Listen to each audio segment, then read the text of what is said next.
All right, music is cut. We are ready to go. All right, thanks everyone for joining. My name is Darius Hediati, and I'm going to be your host today. Super excited for this webinar. We're going to be talking about how AI is going to impact the retail industry, and you can transform CX into your competitive edge as a retailer. A little bit of background on me. I'm a senior manager of enterprise sales here at Zendesk. As many of you all know, obnoxiously, I've stated, I'm based here in New York. Probably comes as no surprise to all of you, considering we've got some of our largest retailers based right here in New York City. Lucky enough to have been able to work with those retailers day in and day out to help them transform their customer experience by working with Zendesk. So with that, again, super excited to be hosting this. We've got a couple of industry experts on the line. And before we kind of get started, and we're going to go through 4 key themes today in regards to AI and retail. Before we get it going, I want to pass it over to our awesome panelists to do a brief introduction of themselves. So we've got Vincent Ko on the line. Vince is the global head of digital commerce at AWS. Vince, if you want to kind of jump in and give us a little bit of background, tell us about yourself and what you do at AWS, and then we'll pass it over to Paulette. Yeah, thanks for having me. Great to be here. My role at AWS is primarily working with the retailers and consumer goods brands, but sometimes even with the non-retail customers that we have across industries that are looking for guidance and partnership on how to transform their business with the new capabilities and trends that are happening within digital commerce, including AI, machine learning driven personalization, social commerce, marketplaces, and emerging use cases such as things like live streaming, augmented reality, and how to connect all different dots together, create more of a unified experience for the consumers. And yeah, today the potential of AI is a very interesting subject for many retailers. So I'm looking forward to the discussion. Awesome. Thanks, Vince. Super exciting. All right. And our very own Paulette Schaaf. I'll pass it over to you, Paulette. Great. Thanks, Darius. It's great to be here today. I actually lead the thought leadership and customer insights team at Zendesk. And our primary role is, tracking and monitoring emerging trends that will have a big impact on CX and especially service. We're the team that produces our annual CX trends report each year. And this year we just did a big launch of that around immersive experiences and what consumers are demanding and how much change consumers are driving in the industry. And frankly, AI was front and center as one of our top 5 trends, and we've continued to lean into it. So it's great to be here today and to be able to share some of those insights and learnings that we've been so feverishly tracking. Awesome. Well, I'm super excited. I know I'm going to learn a lot from you both today. So let's waste no time and get right into it. So our first key theme is about merging the online and in-store experience and the tools associated with that. Obviously, AI is a big one. And I'll just kind of take a step back and maybe set the stage a little bit here. AI is obviously something that's been talked about for many years. It's something that platforms have been pushing and companies have been talking about, but it's really in the last 6 to 12 months where there's just been this absolute boom in regards to generative AI. And the innovation that we've seen in the last 6 to 12 months is really jaw-dropping from my perspective, at least. And, to get to the point with generative AI and ChatGPT, where you can, ask an AI bot to build a business plan for you or to write code for you, is such a massive leap compared to where we were just 12 to 18 months ago. So I'm super excited to learn more about how not only AI, but, to kind of call out generative AI as well, and to talk about how that can potentially help by merging that online and in-store experience. And Paulette, I'll pass it over to you first. The last thing I'll say is, we run our annual CX trends report, right? We survey around thousands of businesses that we work with, and only 22% of them say that they have the tools to provide this great customer experience that's in sync. So how can AI kind of help here? Well, it's really interesting because what I would say both consumers and business leaders both want to have a more connected in-store and online experience. So they both have these aspirations. And really what they're asking for isn't that hard when you really think about it. Like consumers would like to be able to know, for example, hey, that product that's back ordered, can I just pop into the store nearby and pick it up? Is it in stock? So I don't have to wait 3 weeks. So there's certainly those aspects to it. Or when a consumer is talking to, a sales rep, the sales rep understands their history and is better able to answer more robustly. So consumers really are expecting that connected experience. This goes back a lot to immersive experiences. But what's really interesting is business leaders may not have the tools in place, as you mentioned, that you referenced there, but in reality, 70% of them are now leaning in and starting to invest in this area, and they know that they're going to have to invest more and more to build out that complete customer journey. So consumers are demanding it. Businesses know they need to do it. They're making investments towards it. But again, there's so much going on there. And like, there's the theory of what AI experiences should be as a connected experience.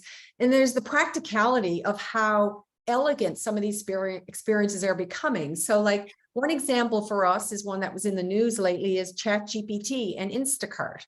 So I can query ChatGPT for a recipe, it links into Instacart, it puts it on my order form, and voila, it gets delivered by DoorDash or Instacart to my door, right? So that is a beautiful, elegant experience. And even in store, you can use AI. So it's not all about being digital and having something delivered to your home. You can actually use it in store. And there's a company called Xu Yangtang Beauty in China, and they've created in store an AI butler. And the AI butler will actually diagnose and survey your skin and make recommendations for you to purchase in store. So I think right now there's a lot of inspiration where people are really getting it and it's gelling for them. So, overall, I would say there's a few things that businesses should focus on as they're thinking about this, right? AI bots can really surface information quickly and effortlessly to consumers to provide that more personalized experience. So again, there's ways to connect the two that are not onerous or heavy lifts here.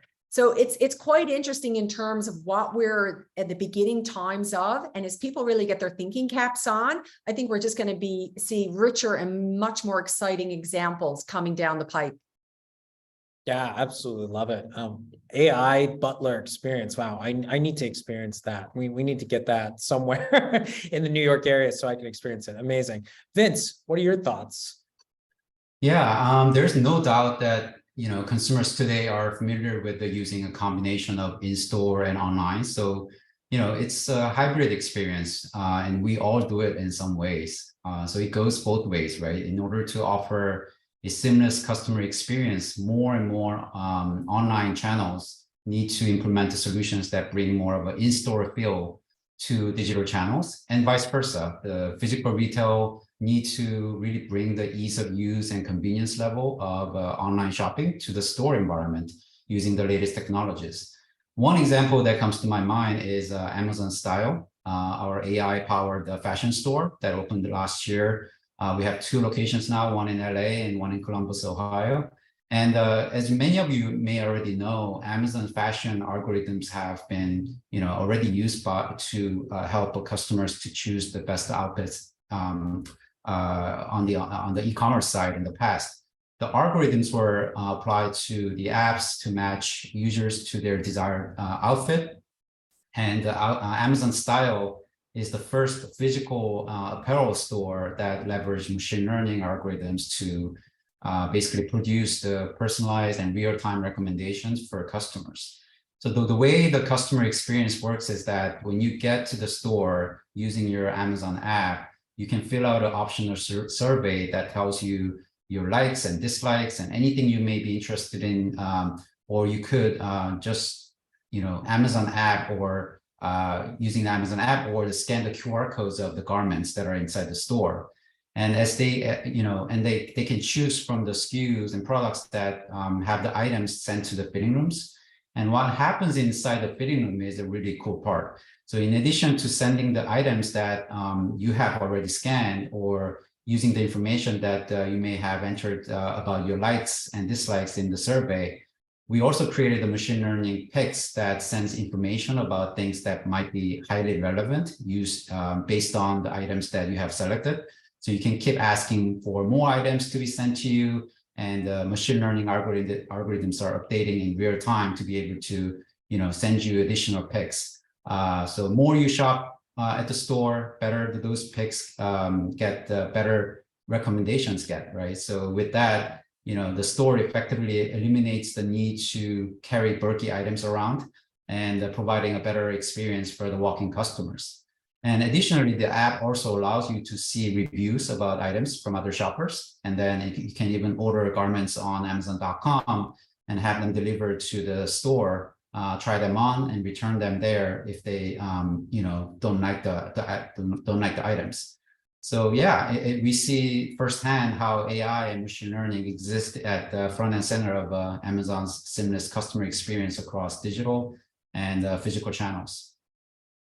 Awesome. All right. So a lot of great information there. And I want to kind of take a pause here because I think one of the things that has happened, given the, massive growth in specifically ChatGPT, but just, AI applications in general, the pace at which it's moving in a lot of ways, at least for me, almost feels overwhelming, right? Like ChatGPT is now the fastest growing platform ever compared to even to Facebook and WhatsApp in the short time in which it's been around. So Vince, how do you, again, you mentioned so many great things there. How do you take a phased approach to implementing AI? Like an approach, and Paulette also called out, like there's a large investment, right, in time, money, resources that is required to implement a lot of the things you both just talked about. So Vince, how do you kind of take a phased approach that makes sense there? You dip your toe into it, you see value, and then you invest further. Yeah.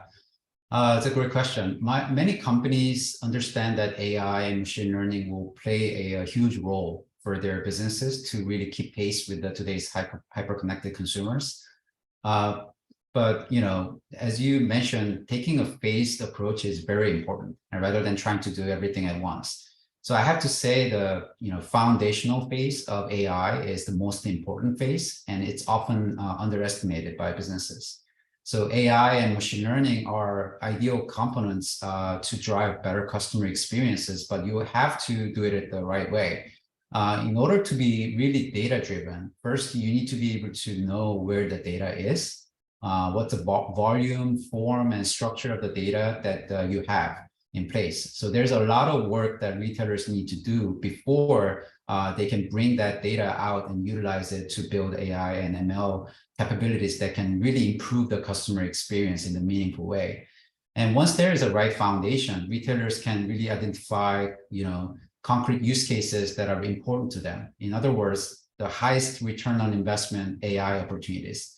And AWS, we help customers to do exactly that by pairing them with AI and ML experts to, and leveraging our diverse experience in the space. So we're talking about discovery workshops or ideation sessions. We work backwards from the customer's business problems and to deliver more of a roadmap of what are the prioritized AI use cases with an execution plan to address them.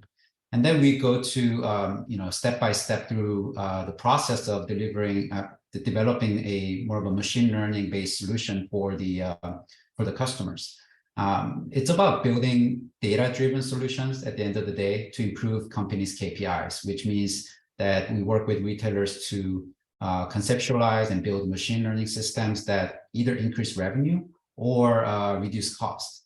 An example that comes to my mind is our case with Tapestry, the parent company that owns luxury brands like Coach, Kate Spade, and Stuart Weitzman. They have over 1,500 physical locations globally, along with their e-commerce storefronts. So for them to collect the data across their, massive operations, they built the Tapestry Data Exchange, which acts as more like a backbone for all of their brands, analyzing and storing data from nearly 100 of their systems.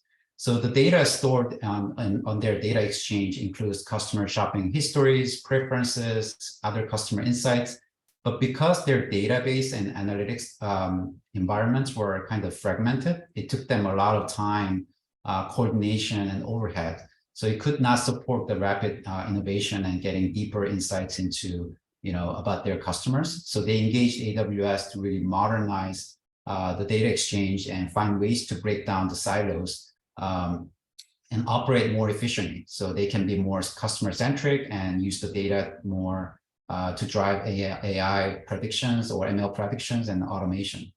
So the company has built a data lake on AWS, and it has become the basis of developing Tapestry's AI and machine learning models, which gets applied to a wide range of use cases that they have today and in the future. So using our service called SageMaker, they started creating dozens of complex the machine learning models and AI-driven applications, including a model that performs customer segmentation in real time, basically. So using these insights, what they can do is designing products that align with the customer's taste and forecast how much inventory they need to send to their store, and which also help them making sure that they have the right product in the right place for the types of customers that shop there.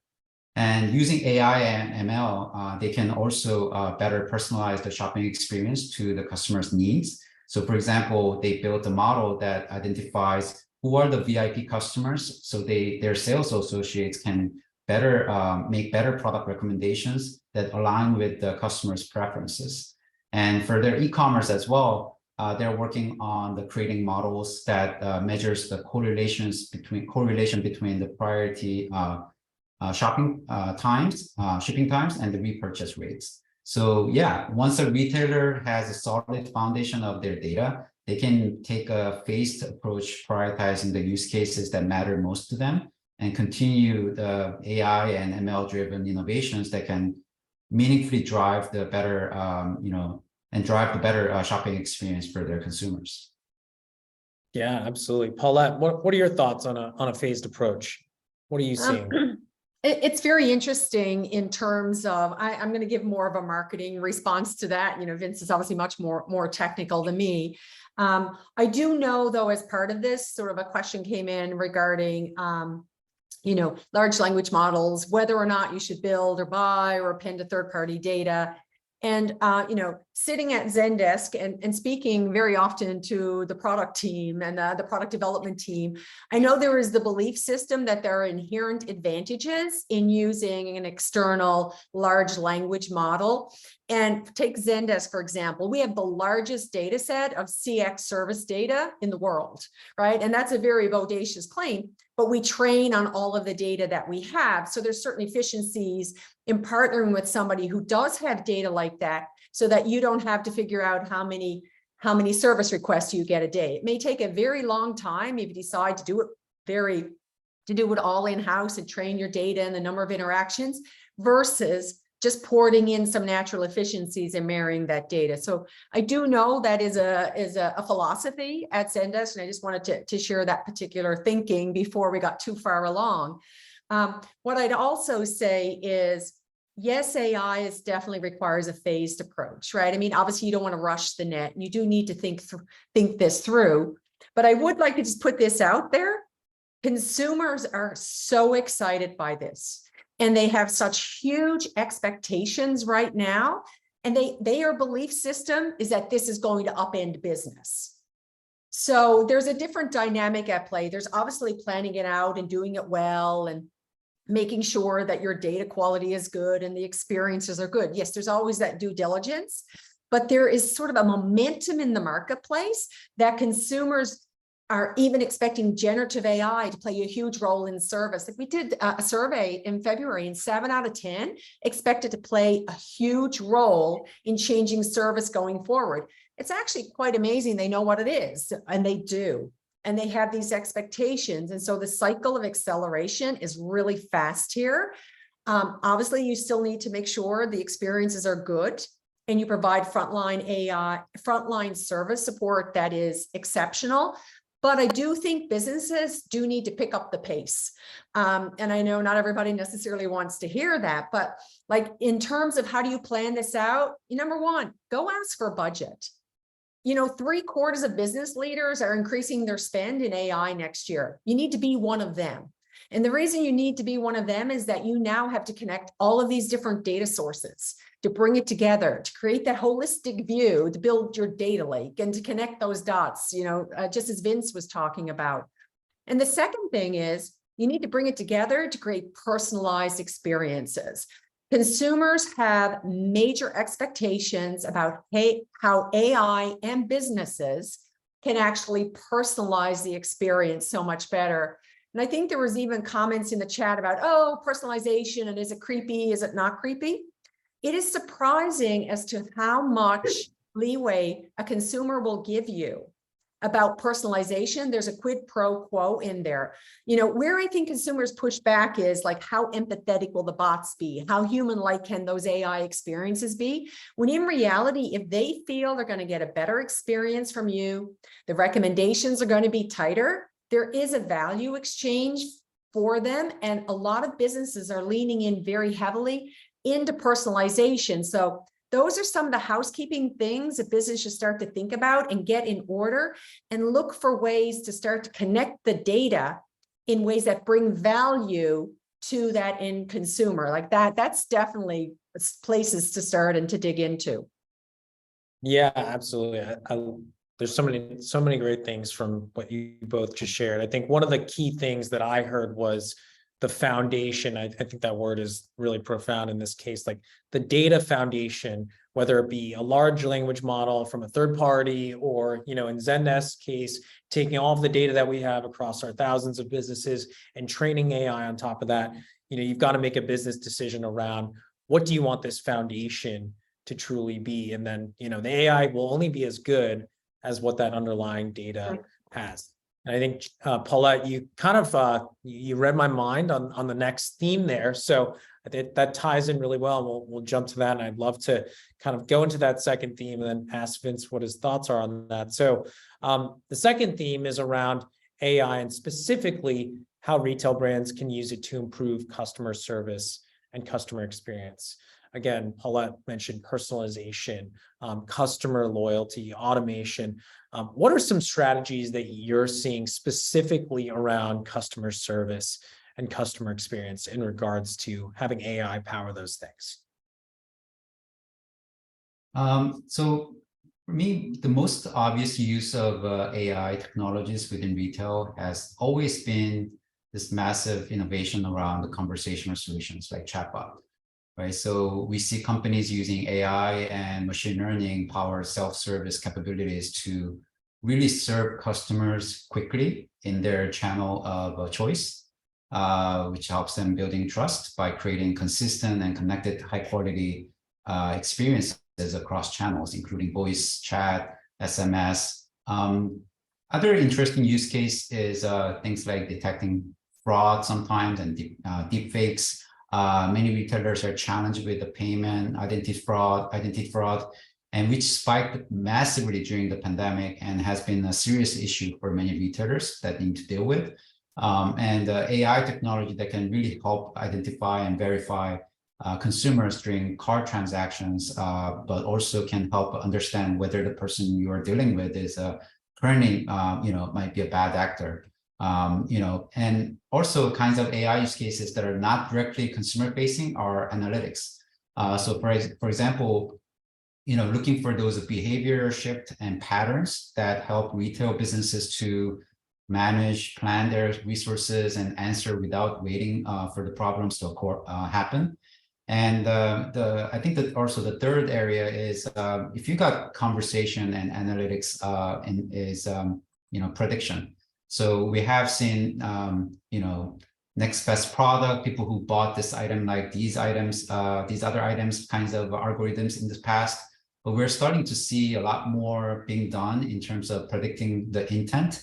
When they call or access your storefront, you don't have to ask the customer what they exactly want. You can start kind of making the educated guess in many cases based on AI and having the predicted prediction based on the past data. Initially, this may mean that providing frequently sought after information that offers peace of mind, and eventually the consumers I think will trust you enough to allow you to take actions on their behalf, and the brands will build enough confidence that in their understanding of customer intent to anticipate their needs and act on their behalf as well. So I think those are some of the main areas where AI is being used in a practical way. And if I look forward to more of a future AI-powered use cases and experiences in retail, we see that the conversational interfaces fueled by emerging tech, right, such as natural language understanding, natural language generation.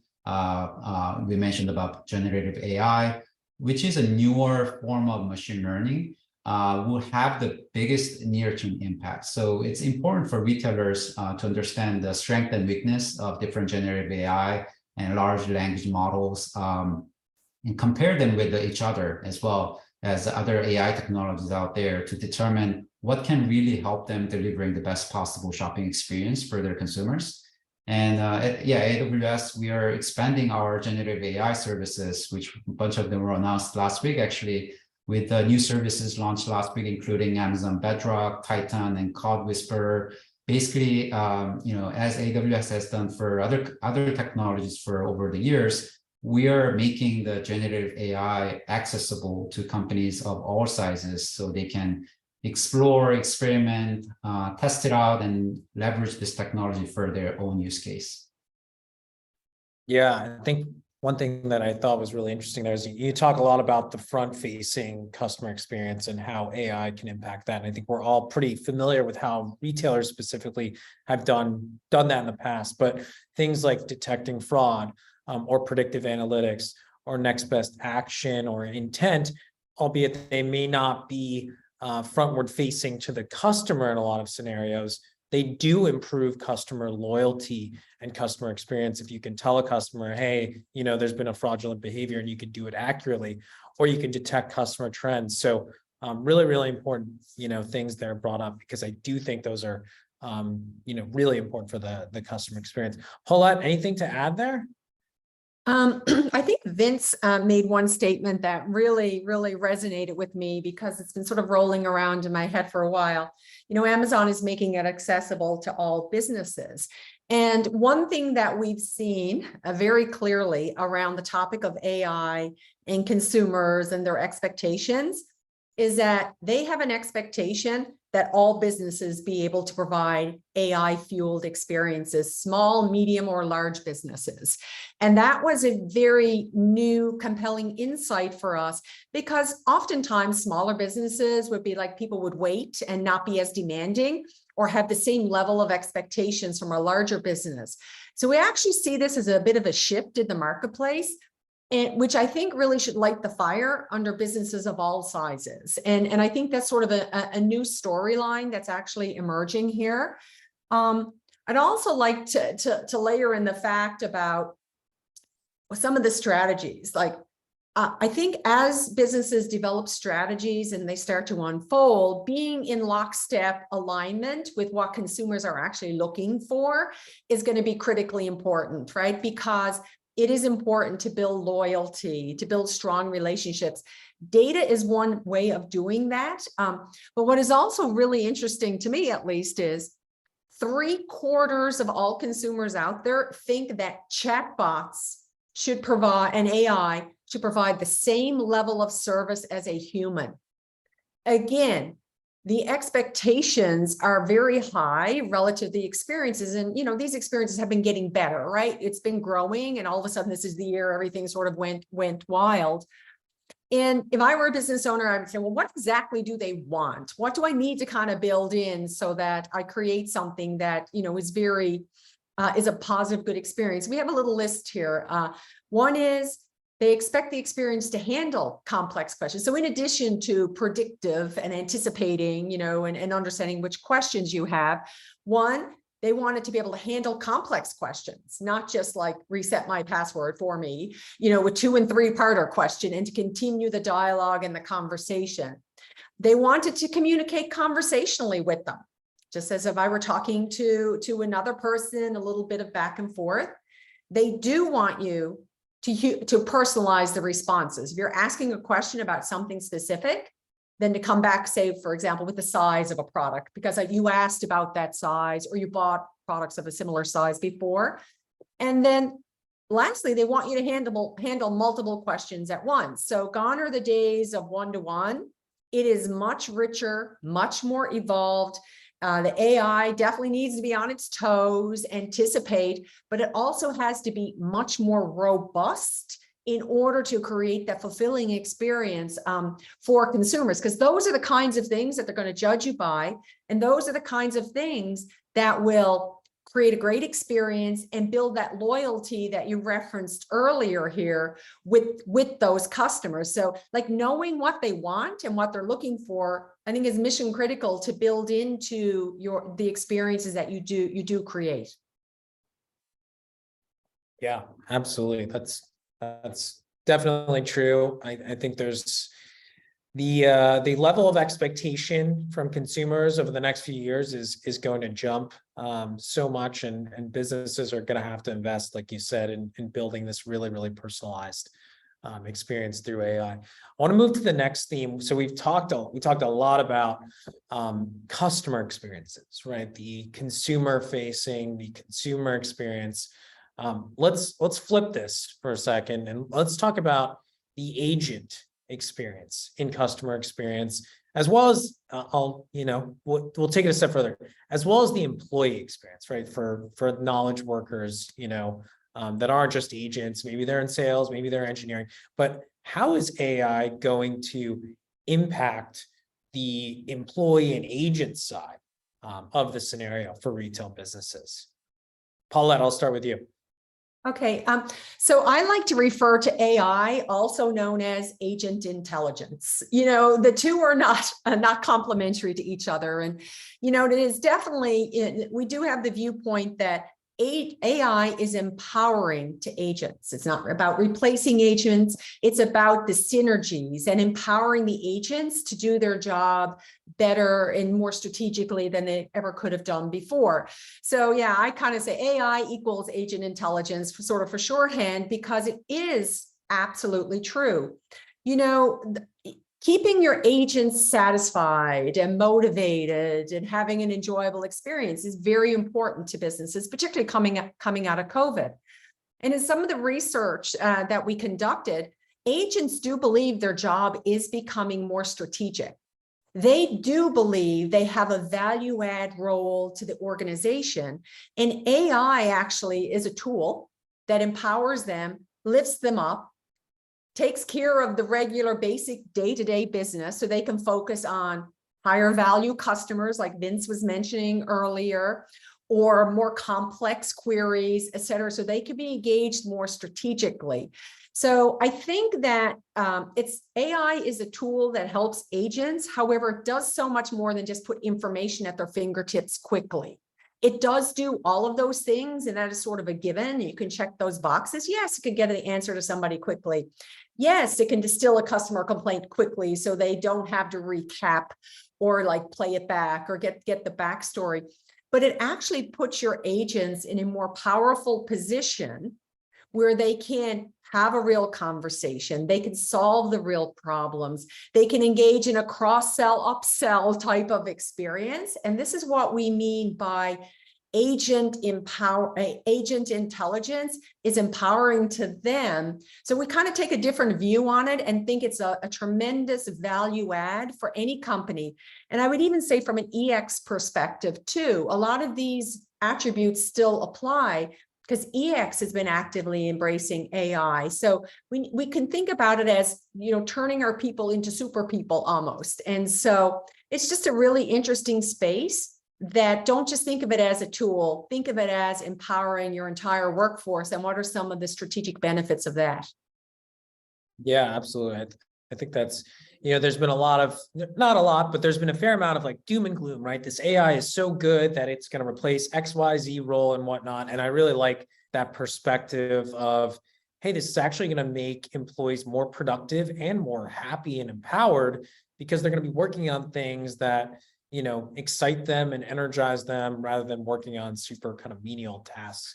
Vince, what's your thought on this? Yeah, first AI, agent intelligence, that's a good one. I'll make sure I remember that. He's in marketing. Yeah. At AWS, so we have a range of solutions and services that help retailers to, you know, really build an AI-powered agent. So, in fact, AI, agent productivity and empowerment is one of the key use cases for Amazon Connect, which is our AI and machine learning powered omnichannel contact center service, which allows companies to provide great customer service by integrating with the backend CRMs, APIs, and knowledge bases. So it provides the agents with intuitive workspace that makes their day-to-day work and interactions as effective and efficient as possible. So by providing agents with more of a unified view of up-to-date customer profile information, they get a 360 view of a customer right away. And when an agent accepts a call, chat, or task, they have all the right information at their fingertips, plus real-time recommendations and step-by-step guidance for faster customer resolutions. So, Amazon Connect, can also expand to, the customer center's self-service functionality by minimizing the need for agents to spend time answering frequently asked questions, right? So it's about allowing agents to spend time on most important things, right? More complex tasks, while also providing consumers a better experience through self-service. So yeah, we have a customer who is a global sports, fashion retailer who's using Amazon Connect today. They have experienced over 25% of their calls were resolved by self-service, and 40% of the chats were resolved by self-service as well, while the agent productivity increased by 40%. So those were some of the examples of hugely successful outcomes. Yeah, I think if you can get, better productivity and increased self-service through AI, I mean, that's the dream right there. Exactly. So, awesome. All right, I want to go to the last theme, and Vince kind of brought this up a little bit earlier, and I'll kind of go back to it. At the end of the day, AI is great, and there's amazing use cases and experiences that businesses can provide. But at the end of the day, the businesses care about reducing operational costs and driving revenue. I think you called that out really clearly, Vince, and I think that's spot on. So our last theme is around AI and reducing operational costs. So obviously, with machine learning and delivering immediate responses to customer requests, you see a lot of that reduction in operational costs. But Paula, what are some other ways and areas in which AI can help businesses, reduce those costs while also driving a really, really great experience? And when you drive a great experience, everyone knows you increase loyalty and you increase revenue. Yeah, this is such an interesting question because there's a lot of different elements to it. And yes, business leaders expect, hands down, 2/3 of them actually expect AI to drive significant cost reduction in the next few years. So we have data points that actually support that. And yes, we can make that happen. Okay, and it's doable. However, there's so many bonuses to AI that it's not just about cost reduction, right? We talked earlier about increasing customer loyalty. It's a great opportunity to identify segments, reduce customer churn, as well as having an impact on operational costs. So, I would just kind of say that just from a basic perspective, I know I mentioned this earlier about the Zendesk CX data set, right? Machine learning data set. We have the largest one in the world trained on customer service data. Like that is one way businesses are able to reap some benefits from a cost efficiency perspective because it's already trained. You can pick it up, you can implement it. It doesn't have the same learning curve and the time and the investment and the codifying of the data set and all that actually needs to happen. There's some definite efficiencies. but businesses also expect to receive some benefits around reducing ticket reducing ticket volume, not having a negative impact on service quality. So there's some benefits there. It can also boost agent productivity in terms of their throughput, but not just throughput, the quality of the conversations, the overall CSAT scores, the overall net promoter scores, the quality of the experience, because they are handling it in a very seamless way that's positive to the customer. And then, but using those pre-trained, sometimes out of the box tools actually is not a bad thing. I saw some questions in the chat, like how do businesses get started? That's a great way to get started. Again, you don't have to go out and bite off more than you can chew. You can take elements, pick an area that you want to focus on, whether it's your knowledge, your knowledge center, your help center, it can certainly be those things, or focus on personalizing your data. There are efficiencies from doing that, but there's so much more benefit wise to AI than just the cost reduction side. I mean, obviously you want to have an ROI on it so that it does pay for itself over a period of time so you can make the business case. And that's absolutely true. It does do that. But I think some of the benefits are so big that they're even hard to, quantify and just make it all about the math. That's just my opinion about it. Yeah, absolutely. Vince, what are your thoughts? Yeah, as a retailer, reducing avoidable cost is obviously very important for the long-term sustainability of the business, especially in this environment, right? We do know companies value the profitability, right? So this way you can maximize profits, gain an edge over competitors, and make your business more future-proof and focus on expanding the company. For example, Zendesk is an advanced technology partner of AWS today. So there's an integrated solution from Zendesk and Amazon Connect, which brings together a wide set of capabilities and unlocks the possibility for retailers to really empower their agents, but also better engage the customers through the contact center experience. So the app also provides retailers with access to the entire suite of artificial intelligence and machine learning services from AWS. But if I look at the key benefits that I can highlight are, it has a unified interface that allows agents to handle interactions from a single support platform by, embedding a web-based soft phone directly into Zendesk support. So which enables the customer data from Zendesk to provide read customers and find recent tickets and provide more personalized support. And there are also time-saving agent tools, link interactions to existing Zendesk support and user profiles based on the customer's configured identifier.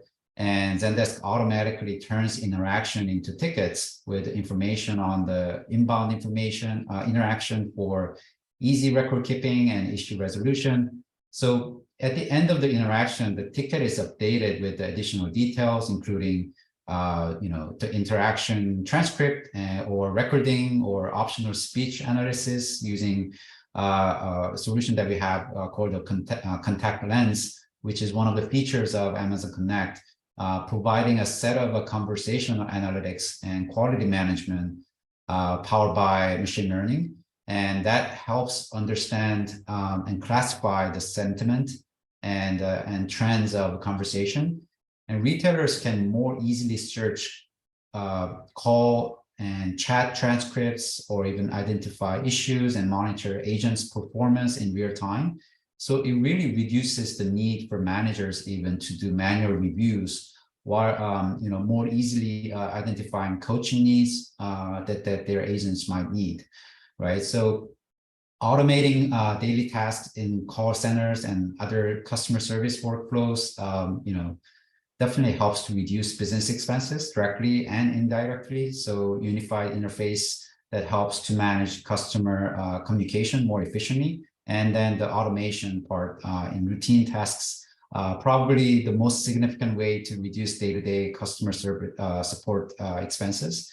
And AI and automation are future-oriented technology that not only help to reduce all call center costs, but also really improve the overall productivity at the business unit. Yeah, I love what you both said there, Paulette, talking about just the opportunities kind of being endless in regards to the types of experiences you can provide and the amount of ROI that's tied to that loyalty. If you can really personalize that experience through AI is almost sometimes impossible to quantify, but clearly there. And then Vince, I think, coming at it from, the other side in a lot of ways, which a metric we're hearing a lot right now is, cost avoidance. I think that's something that you brought up a lot. I work on the commercial side with customers, and it's something, especially like you said, in this environment that businesses need and are looking at to justify the investment in AI. I think, to your point, automation and increased productivity are kind of just some of the ways in which you can really justify a large investment there. So For sure. appreciate Yeah. it from both of you. For sure. At the end of the day, the reinventing your contact center is the good place to make an immediate impact on customer satisfaction, customer loyalty, and so on. So yeah, for sure. Awesome. Well, thank you both so much. Like I said at the beginning of this, I knew I was going to learn a lot, and I certainly did. I think everyone else, who logged in and viewed did as well. We had a bunch of great questions come to the chat and into the Q&A. I know what we're going to do is work hard at reviewing those and then hope to send out some responses there.